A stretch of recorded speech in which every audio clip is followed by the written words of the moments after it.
Every winter, when the first snow sealed the mountain pass and the world went quiet, Eleanor Whitmore lit a candle in the cabin window. She had done it for 7 years. The cabin sat alone at the edge of the Wyoming frontier, pressed between pine forest and frozen plain, no town within a day's ride, no neighbors, just wind, wood smoke, and memory. Each winter night, Eleanor would stand by the small window, one hand resting on the sill, the other clutching a silver locket she no longer opened, because once, long ago, a man had promised, "If I live through this winter, I'll come home," and then he never did.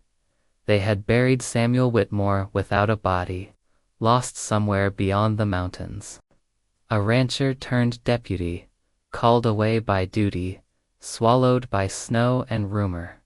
Some said he'd died a hero, others whispered he'd run. Eleanor never believed either. She believed only in waiting.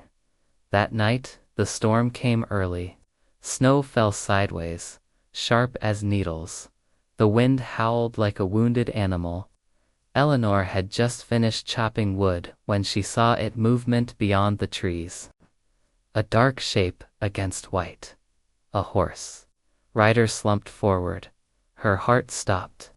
She pulled on her shawl and ran, boots crunching through ice. The horse staggered, nostrils flaring, then collapsed just short of the cabin fence. The rider slid off, landing hard in the snow. Sir Eleanor knelt beside him. He was breathing but barely. He was older than she expected. Late 40s, maybe, beard rimmed with frost, coat torn and pinned to his chest. Half hidden beneath the lapel was a U.S. Marshal's badge, dull with age. She froze. A badge meant law. Law meant trouble. Trouble had already taken her husband once. But the man groaned, eyes fluttering open, pale blue afraid. "Ma'am," he rasped, "did I make it?" "Yes," she said, surprising herself with the firmness in her voice. "You did." She dragged him inside, inch by inch, strength born of desperation. The cabin filled with the smell of wet wool and old leather. She laid him near the hearth, fed the fire, melted snow for water. As she cut away his coat, something slipped free and fell to the floor, a second badge. Older, scratched, and unmistakably familiar. Eleanor's breath caught. She knew that badge. She had polished it herself once, on a summer morning when Samuel had laughed and said she fussed too much. Her knees buckled. She looked back at the stranger. Same height, same scar along the jaw. Older, yes, but time could do that. Pain could do that. "No," she whispered. The man stirred. "Eleanor." Her name fell from his lips like a confession. The room spun. "Samuel," her voice broke in half. He didn't answer. He slipped into unconsciousness, breath shallow, as the storm raged harder outside. All night, Eleanor sat by the fire, tending wounds, changing cloths, fighting memories. She remembered the knock at the door 7 winters ago. The telegram, the way the world had gone quiet, just like this. At dawn, Samuel woke screaming. He thrashed, eyes wild. "Get down. They're shooting." She held his shoulders. "You're safe. You're home." The word home seemed to strike him harder than any bullet. He went still. Tears leaked from the corners of his eyes, cutting lines through dirt and age. "I tried," he whispered. "God knows I tried to come back." Eleanor said nothing. There were too many questions, and all of them hurt. Over the next days, the storm trapped them together. Samuel healed slowly. He spoke little. When he did, it was in fragments: ambushes, burned cabins, men who never made it back. One night, as snow piled high against the door, Eleanor finally asked the question that had been burning her alive. They told me you were dead, she said. Why didn't you come home? Samuel stared into the fire. Because I didn't deserve to. He reached into his coat and pulled out a folded paper creased, stained, carried for years. A wanted notice. His own face stared back at her. Below it, a name she'd never heard before. And a crime that made her blood run cold. Outside, the wind howled again. And Eleanor realized the man she had waited for every winter was not the man who had finally returned. The fire crackled low as Eleanor stared at the wanted notice in her hands. The man in the drawing looked like Samuel, but harder, jaw clenched, eyes shadowed. The name printed beneath it wasn't his. It was an alias. A stranger's name tied to a crime that read like a nightmare. Armed robbery, federal obstruction, 2 men dead. Eleanor folded the paper slowly. They say you killed men. Samuel didn't look up. They say a lot of things. Did you? Silence stretched between them, heavy as the snow pressing against the cabin walls. Finally he nodded once. Yes, he said. But not the way they think. 7 winters of waiting came crashing down on her chest. She stood, anger and grief rising together. You let me mourn you. You let the world think I was a widow. I didn't let anything, he said softly. I was hunted, wounded, branded a traitor before I could speak. He told her the story in pieces, as though each word cost him breath. After being deputized, he deepened a sign to escort seized gold from a mining syndicate, gold the law claimed was stolen from the Federal Reserve. But halfway through the mountains, the truth revealed itself. The gold belonged to a native family, seized under false claims. When Samuel tried to stop the transfer, his own men turned on him. Shots were fired. 2 men fell. Samuel never knew whose bullets killed them. By the time he crawled out of the ravine, bleeding and half frozen, the story had already been written. So I ran, he said. Not from justice. From a lie. Eleanor listened, tears drying on her cheeks. You should have come home. I did, he said. Every winter. I just never crossed the last ridge. That night hoofbeats echoed faintly through the storm. Samuel stiffened. He knew the sound of men on the hunt. He reached for his coat, then stopped, eyes lowering.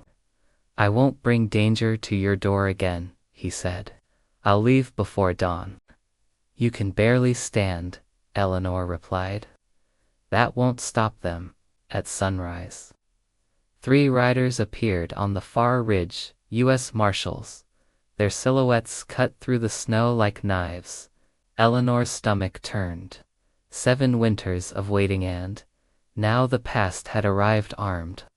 The lead rider dismounted and approached the cabin, hand resting near his holster. He was young. Too young to understand what time could do to a man. Ma'am, he called. We're tracking a fugitive. Name of Whitmore or something close to it.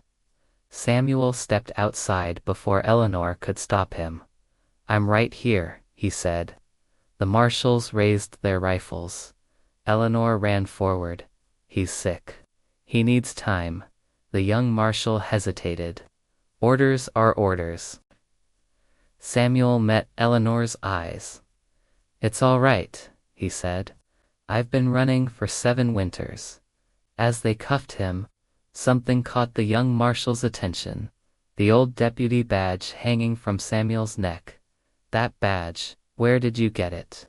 Samuel smiled sadly. Earned it, lost it, carried it, anyway. The marshal studied him longer, doubt flickering. We'll take you to town. Judge will sort it. Eleanor watched them ride away, heart splitting open again. That night, she saddled her horse. The snow had eased. The pass was still dangerous, but waiting had cost her enough years. She rode after them, into the same mountains that had swallowed her husband once before. Eleanor rode through the mountain pass as if the years themselves were chasing her. Snow still clung to the shadows, but the storm had broken. Pale morning light spilled across the peaks, revealing wagon ruts, boot prints, and the slow, deliberate trail of the marshals ahead. Each hoofbeat echoed with a single thought in her mind: I will not lose him again. By the time she reached Pine Creek, the small frontier town was already awake. Smoke curled from chimneys. A bell rang somewhere near the livery, and outside the courthouse, a crowd had gathered, drawn by the word that a long-hunted fugitive had finally been captured. Samuel stood on the wooden platform, hands bound, shoulders straight, despite the pain in his ribs. He looked older under the open sky, smaller, but when his eyes found Eleanor pushing through the crowd, something in him steadied. She reached the front just as the judge stepped out. The charges were read aloud, each word sharp as frost. Gasps rippled through the onlookers. A woman crossed herself. A man spat into the dirt. Eleanor's voice cut through them all. He's not a criminal, she said. He's the reason two children in Bitter Creek still have a mother. Heads turned, murmurs rose. The judge frowned. And you are his wife, she said. Though the world forgot to tell me he was still alive. Samuel closed his eyes. Eleanor told the story she'd carried for 7 winters. Of the night Samuel rode out. Of the waiting, of the badge found by the fire. And then most importantly she spoke of the gold. At her urging, an elderly native woman stepped forward. She wore a simple shawl and carried a weathered document sealed with red wax. It was ours, the woman said calmly, taken by men wearing lawman's stars. The document was examined. Whispers turned into silence. The young marshal from the mountain shifted uneasily. The judge's jaw tightened. By sundown, the truth stood bare. Samuel had not stolen gold. He had tried to return it. The men who died had fired first, and the crime pinned to his name had been written to bury a mistake the law never wanted uncovered. The charges were dismissed. The crowd thinned slowly, shame lingering in the air. Samuel was unbound, hands trembling not from fear, but from release. He turned to Eleanor, voice breaking. I don't deserve you. She reached up and took his weathered face in her hands. You never did, she said gently. That was never the point. That winter, Samuel stayed. He repaired the fence he'd once built. He split wood with aching arms. He sat by the fire at night, speaking softly of the men he lost, the roads he walked, the guilt he carried like a second shadow. Some nights Eleanor would still wake to find him staring at the door, listening for riders that never came, and every time, she would light a candle. Not to wait anymore, but to remind him he was home. Spring came slow, but it came. Wild flowers pushed through melting snow.